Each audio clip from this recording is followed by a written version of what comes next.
The PRovoke Podcast, brought to you by PRovoke Media and produced by the international broadcast specialist Marketeers.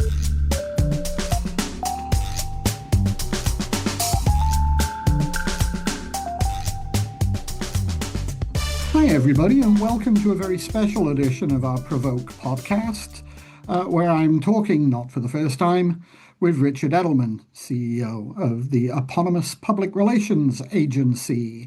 And we are going to be talking a little bit about the Trust Barometer. The latest edition was unveiled in Davos last week. We're going to be talking a little bit about Davos. And then we're going to be talking about some of the other things that are going on in our industry right now.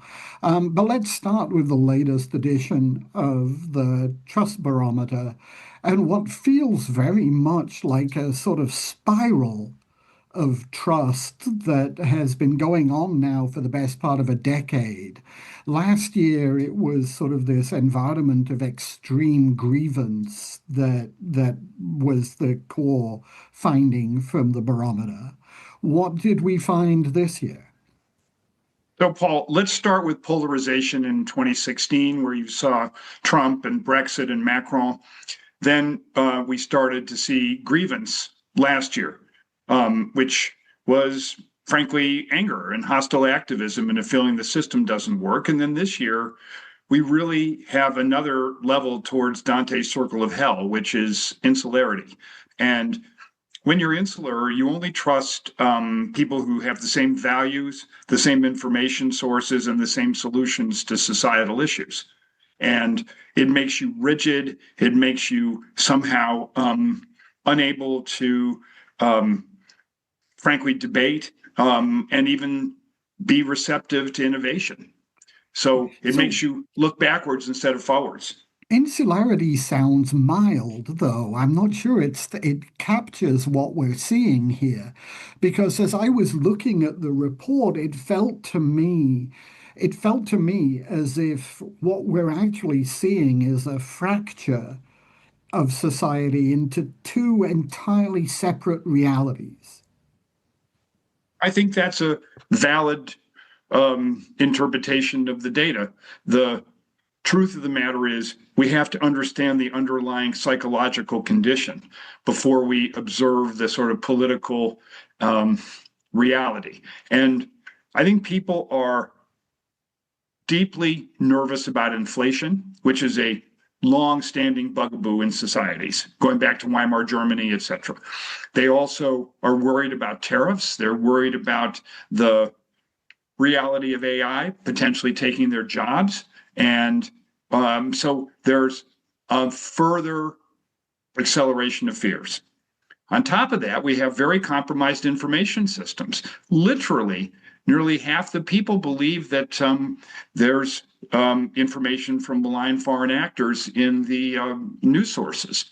And so we don't know what facts are. And even, do vaccines work? What's the truth about Ukraine? What's the death level? All these things are facts, but people question facts. I mean, is Tylenol going to kill you? Was JP Morgan debanking conservatives? I mean, all of these issues are viewed very differently on both sides of the aisle. My point being that the political realm now impacts corporations at an existential level. I think it affects both reputation and brand. And I think people are becoming conflict entrepreneurs, and they are benefiting from the disagreements that they foment. And they get more attention on social. It makes them get more clicks. Yeah, we're in the process of doing our wrap up of the various crises that we tracked in 2025. And I think it was the Oxford English Dictionary that made rage bait the word of the year. There seem to be like 20 words of the year now, but the Oxford word of the year was rage bait. And if you look at some of the crises that generated headlines last year. Cracker Barrel, Sydney Sweeney and American Eagle, and you look at this stuff, and it was entirely manufactured rage bait crises. I refuse to believe that anybody cares whether the Cracker Barrel logo has an old geezer whittling on it or not. It seemed to be entirely manufactured to get people angry. Paul, I also think the significance of loss of optimism cannot be understated. The reality that countries like France, only 5% of people believe they'll be better off in the next generation. That's dismal. Not a single developed country believes over 20% that they'll be better off in the next generation. Some countries dropping 10 points in a year, and India and China, for the first time, have significant one-year drops, double digit, about optimism. So what you see is partly generational. Gen Z seeing that their economic fortunes are imperiled by AI, and also the reality of asset bubble. They can't afford housing, things like this. So it's Maslow's hierarchy. What are the things you first go for? You need food and shelter and making enough money for your family. And it's very basic. And that's why I think insularity is something important to consider. Gillian Tett in Davos said something really profound to me. She's an anthropologist in addition to the FT. She said, there are no people on the Euro notes. I said, what's the meaning of that? She said, it's just a construct without a hero. Like him or not. There's Alexander Hamilton or Jackson or Washington or Lincoln or, people in America on bills, and Queen Elizabeth on the UK, and et cetera. You have heroes because societies are based on, in a certain way, legend. And I think we can't agree on what our legend is at the moment. Yeah. Faceless is not a legend. It's not an approach.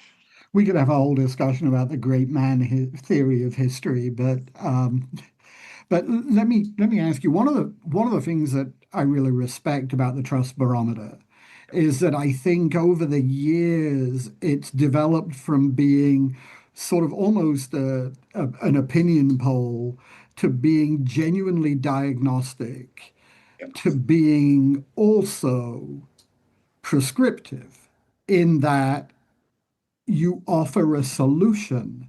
You're using this as the basis to go out to clients and say, this is what we think you should do. But what can clients in the corporate realm do about two separate realities? Because the fear has to be that it creates a zero-sum game. If you increase your trust among one tribe, you decline in trust among another tribe. So how do clients navigate that world? So we proposed a novel concept called trust brokering. And what you do in a position as a trust broker is bring parties with different opinions together, not to persuade one side or the other of the validity of the argument, but to let them air their thoughts, try to find common ground, and one way or another, enable people to feel as if they've been heard. And so the job is convening, not persuasion.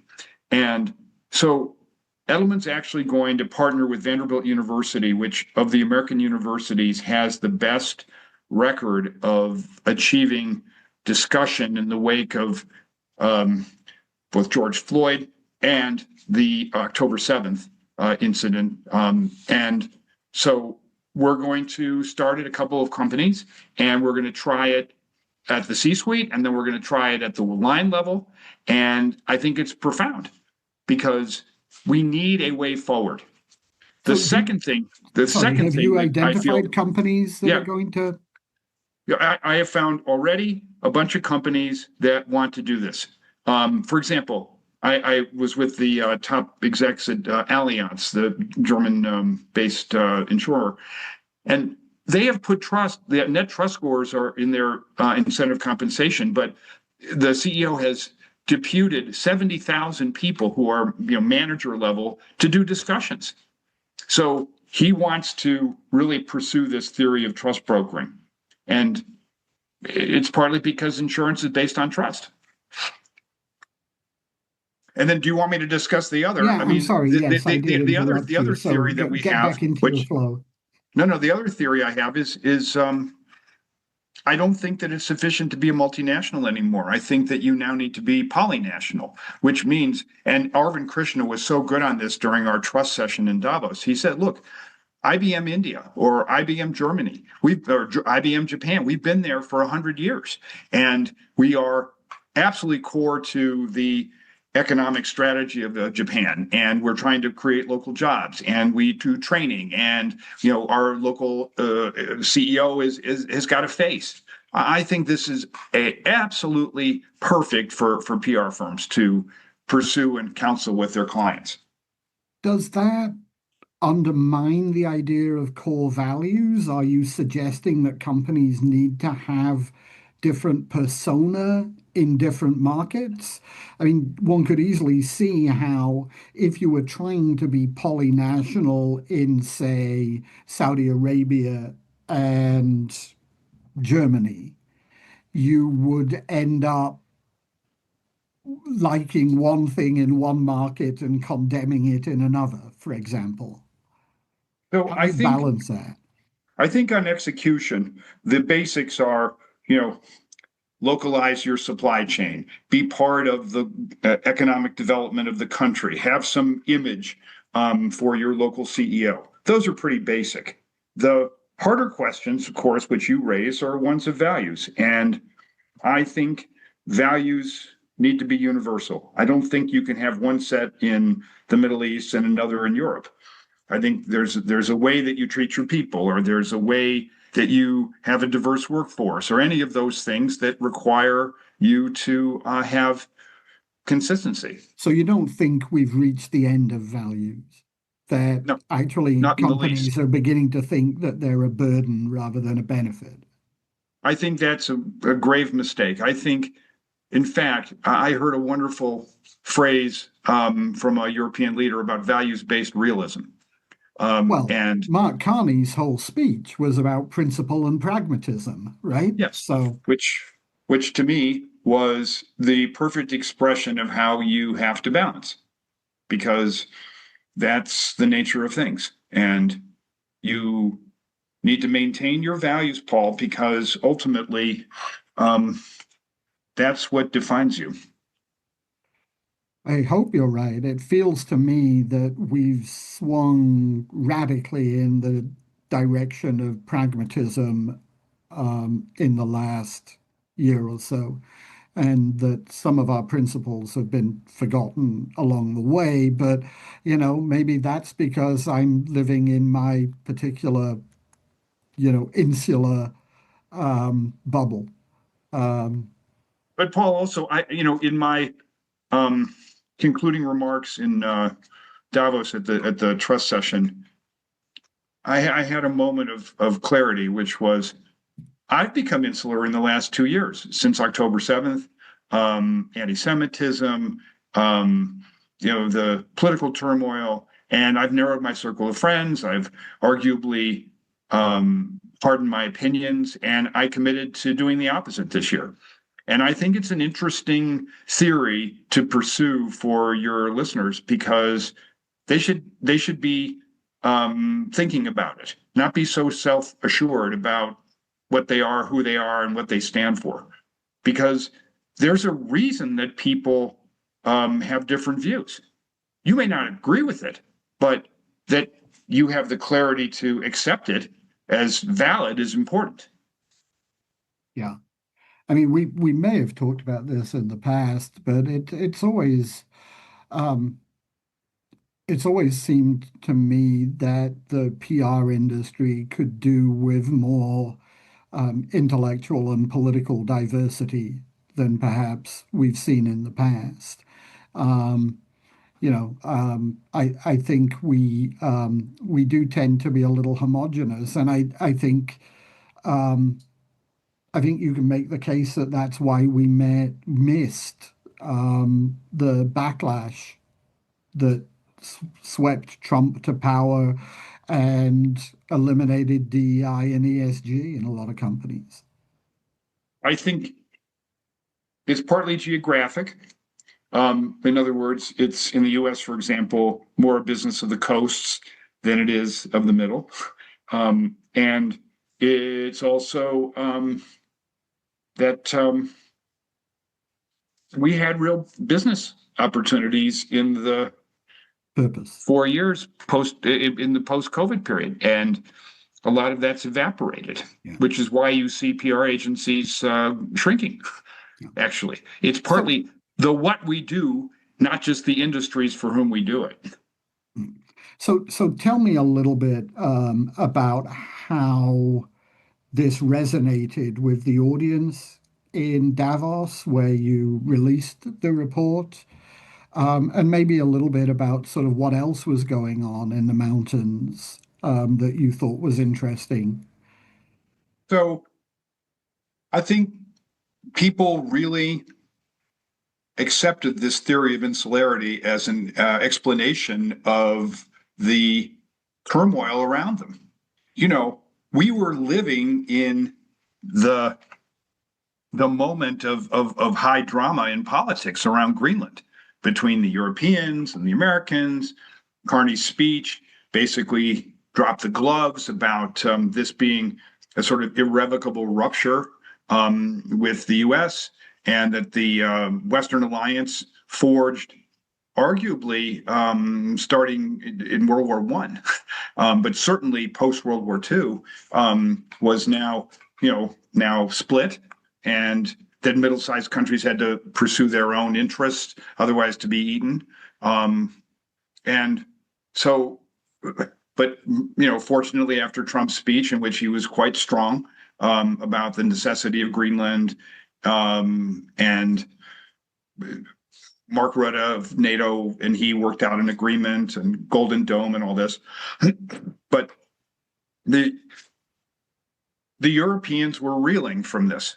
And Trump was also very critical of the European approach of regulation and high energy costs and being so disparate, and immigration, and he just sort of said, follow the American example, and because you'll be better off. I don't recognize Europe anymore.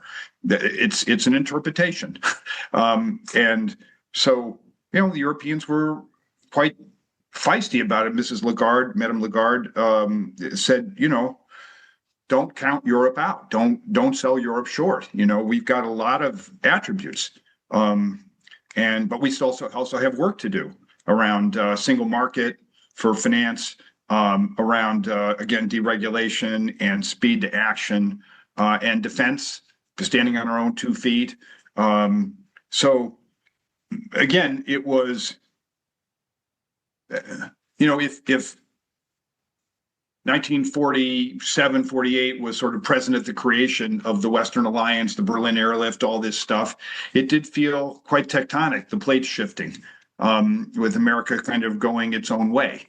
And so, again, I think business leaders were all trying to process, well, what does that mean? Does it mean Europeans won't like American brands? Does it mean, America continues to diverge from Europe in growth rate? And what does it mean about we need to make alliances with China? All these things that were present. And of course, AI now moves from the massive investment of 2025 to what is it going to do for us this year? And I think the question is it efficiency, or is it going to also change significantly the outcomes in healthcare, moving, for example, drug discovery from 10 years to 1 year? That's a massive change and benefit for people, and also making healthcare more equally available, because in theory, you'll have widely accepted knowledge from Memorial Sloan Kettering, the best cancer hospital that's available to a rural place in England. So I unfortunately couldn't be there this year, but I assume that the promenade was dominated, as it always is, by the tech companies and the consulting companies, and in some cases the companies that are both, and that AI was everywhere. Do you feel like the conversation around AI has advanced since last year? I do. I think it's advanced. I tried to make the point in my presentation that there's deep nervousness about AI. You saw our trust study that said that 2/3 of people in developed countries are against its implementation because they think it's job loss or downward pressure on wages or all these things, globalization 2.0. And so I think, David Sachs, who's the AI czar for Trump, said, the tech companies have done a very poor job of selling this. They talk all about the valuations and the rapid deployment of data centers, but they don't talk at all about what it's doing for people. And that's a big miss. Yeah. So Well, this has to happen. Nobody wants to put their head above the parapet, right? Nobody wants to be the first to say it's going to be really disruptive. And, maybe for some Americans, your life as you've known it is over. Beyond that, just to bring the conversation back to where we started, Grok has raised the very real possibility that each of those bubbles that we talked about at the beginning, each of our insular populations will have their own AI that tells them what they want to hear, that amplifies the content that appeals to their tribe. And that AI, in addition to the disinformation and the child porn and everything else that's going on out there, will just make it worse. So again, I really made the point in my presentation that our job in PR is to give people full facts, and we are not to use AI as first or last draft of anything. It cannot be last draft.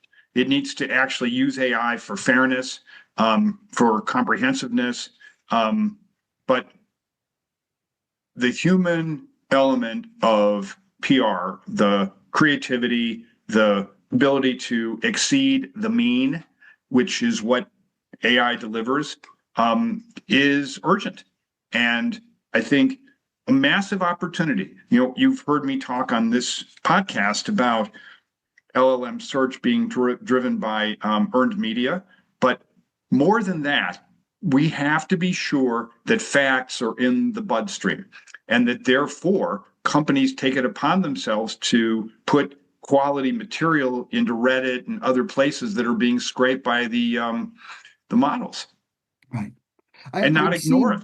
I'd seen, by the way, a take at Axios, which I assume was Eleanor, talking about corporate affairs taking center stage at Davos this year. Was that your feeling that this was an important meeting for our function?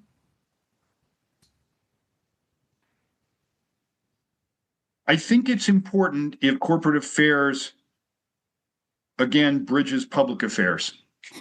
If it's segregated and it's one thing over on the right and one thing over on the left, and that this is the inside game and that's the outside game, it's not going to work because things move too quickly. And so, Michael Stewart, who's now at Unilever, has both, as he should. And that is really what matters. And again, this idea of having to compete with local brands and having to stand up in a way local cultures, because the world is fragmenting, Paul.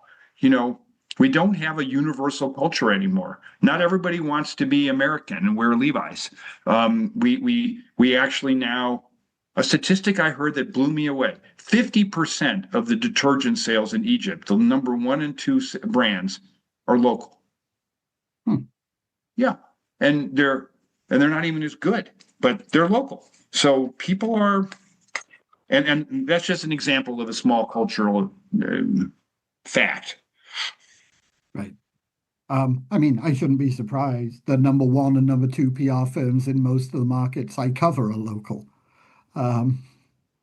Yes, there's a preference. And so the multinationals like Edelman are going to need to take a beat here and not say, oh, well, we do this in America, therefore we're going to do it in Germany. Maybe, but maybe the media is a bit different. Or, as an example, I met a German editor of a big publication, digital guy, and he said, look, our whole goal is to lure creators onto our platform. We're going to give them a place to be, as if Spotify. But you don't hear that necessarily in America for existing media brands. So again, we have to accommodate to that reality. Good. Yeah. Let's talk a little bit about sort of how optimistic we should be for our function. I know you and I were both had strong reactions to Sir Martin Sorrell's BBC radio interview, in which he suggested that PR agencies were dead. That it seemed to me to come both in an inopportune format. He was using PR at the time to generate clicks, but also at an inopportune time when the need for corporate affairs in particular has never been greater. But tell me a little bit about it, sort of how you reacted to that and how you see the position of the profession after what was, let's be honest, a pretty tough year in 2025. Yeah, look, I think the PR industry's had the last 3 years be tough. I mean, if you look at the growth rates, especially for the large firms, most of them have been negative. I mean, we had a big spike recovering from COVID because of healthcare and tech, and then that ebbed away a bit. And then with the changes in orientation, sustainability, programs around DEI, et cetera, ebbed.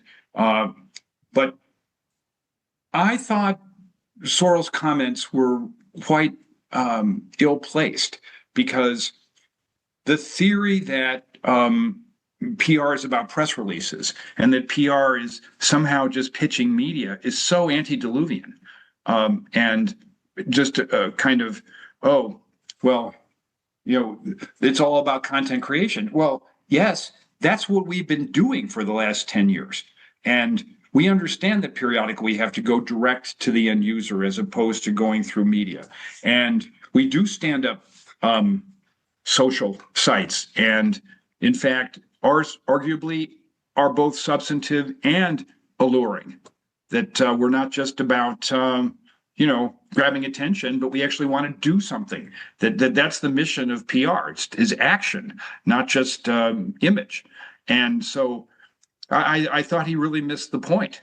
And actually, you'll remember my blog post at the end of the year where I said, look, the death toll of ad agencies, J. Walter Thompson, Gray, Y&R, and broadening the spectrum to Wonderman, et cetera, it's staggering. FCB, DDB at the end of the year, eliminated in the Omnicom Interpublic merger.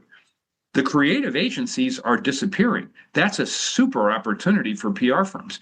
If we can say, we can do those ideas and we can give you action on top of that, that's impressive as hell. And so I intend that Edelman compete directly with the holding companies on the basis that they have, in many cases, just eliminated the idea machines. So the chance is there, both on the brand side and on the reputation side. Right.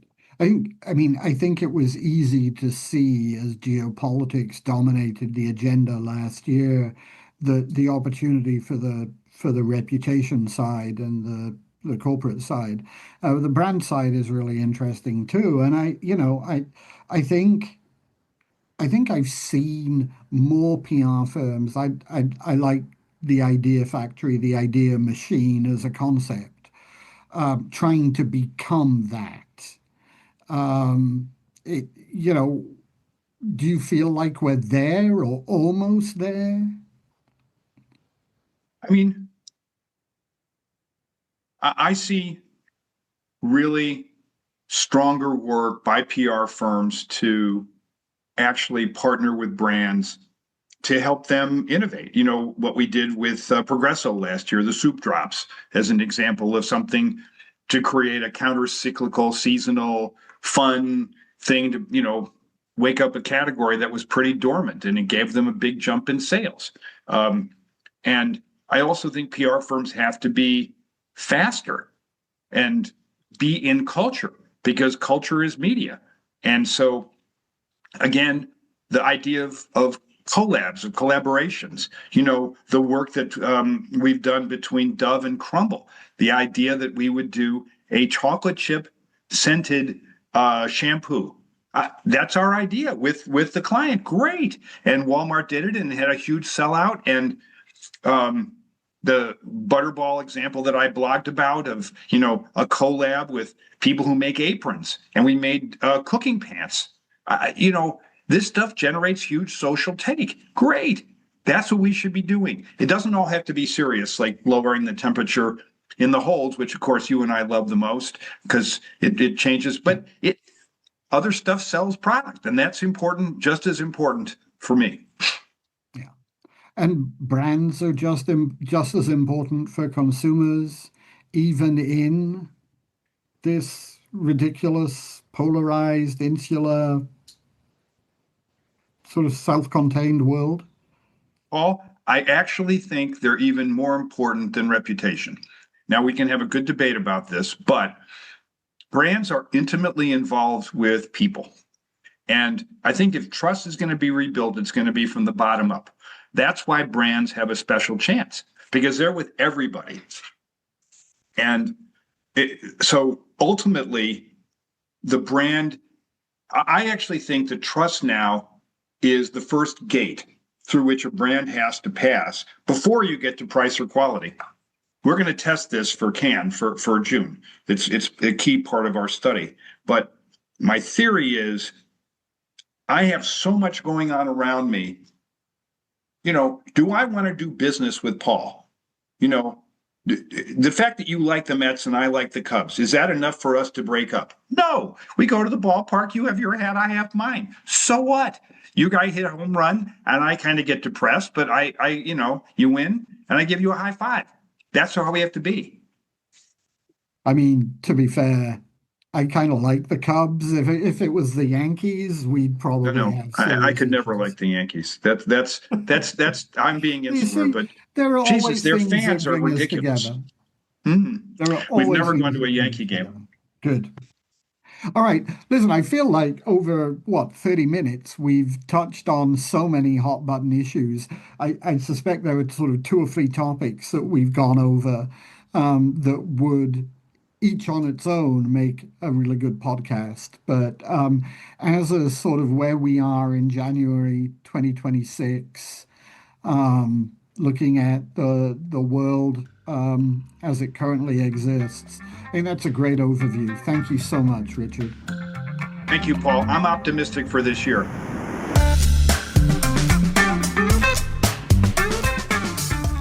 You've been listening to the PRovoke podcast, brought to you by PRovoke Media and produced by the international broadcast specialist Marketeers.